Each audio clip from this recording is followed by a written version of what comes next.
would love to turn next to a few of our co-organizers to set the scene for today's discussion of what it means to center a whole of society approach for gender environment data. So I would first like to turn to Karen Wong Pérez, Senior Researcher at the International Institute for Environment and Development, to provide a bit of additional context. Karen, the floor is yours. Thank you. Thank you, Natalie. Excellencies, distinguished guests, colleagues, partners, and friends. It is an honor to be here with you all on this final day of CSW, marking 30 years since the adoption of the Beijing Declaration and Platform for Action. Over the past 2 weeks, we have heard clearly we are still far, and perhaps even moving farther, from achieving gender equality goals. The newly adopted political declaration outlines several persistent and emerging challenges, including climate change and environmental degradation. The declaration also calls for strengthening national data systems and multi-stakeholder partnerships to improve the ethical collection, analysis, and use of gender data to support evidence-based policymaking. These outcomes make our conversation today more relevant than ever. And here we are on this final day of CSW with you all here to explore how to advance a whole of society approach to data and create cross-sector synergies that make our collective efforts more effective and fair.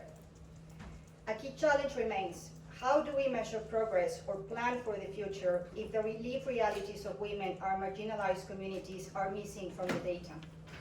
How do we drive change when some voices remain invisible and solutions remain siloed? And how, in today's complex global context, can we ensure that gender data is used to recalibrate our efforts toward a more holistic vision of gender justice? To bridge these gaps, we must shift towards a whole of society approach to data, which is, for us, an inclusive and participatory strategy that ensures data is collected, shared, and used equitably, engaging all sectors of society. This approach prioritizes the voices of those historically excluded from data systems, indigenous peoples, women, youth, local communities, many others, ensuring that their knowledge, needs, and perspectives shape data governance and decision-making. This approach is not just aspirational, it is essential for effective policy and transformative action. Last week, in partnership with all of the partners here today, with grassroots leaders and feminist organizations, we hosted a parallel event on advancing gender, climate, and environment synergies. 5 key messages emerged. 1, we must rethink how we approach data. What we count as valid data is shaped by how we think and structure knowledge. We must question traditional methodologies and embrace new inclusive approaches. 2, women's lived experiences must shape data systems. Women navigate different roles, challenges, and ways of knowing that have often been rendered invisible. And quoting Ketty Marcelo, who was one of the speakers from our event last week, from Peru, she says, indigenous women must move from invisibility to visibility in official statistics. Number 3, decolonizing data collection is essential. Communities must have a say in how their realities are measured, communicated, and used. And we must diversify the formats and platforms through which data is collected and shared so it is accessible at all levels. Number 4, the key challenge is not just collecting data, but using it. Our greatest task is ensuring that gender and environment data actually inform policy action and accountability. And 5, institutional transformation and investment is needed. And as Rachel Kagoya from Roots Kenya said, it costs money to make women count. Data is power, and data gaps are power gaps. Without gender environment data, we cannot see the full picture or build inclusive, sustainable solutions. And I bring these insights today to help round and enrich our conversation.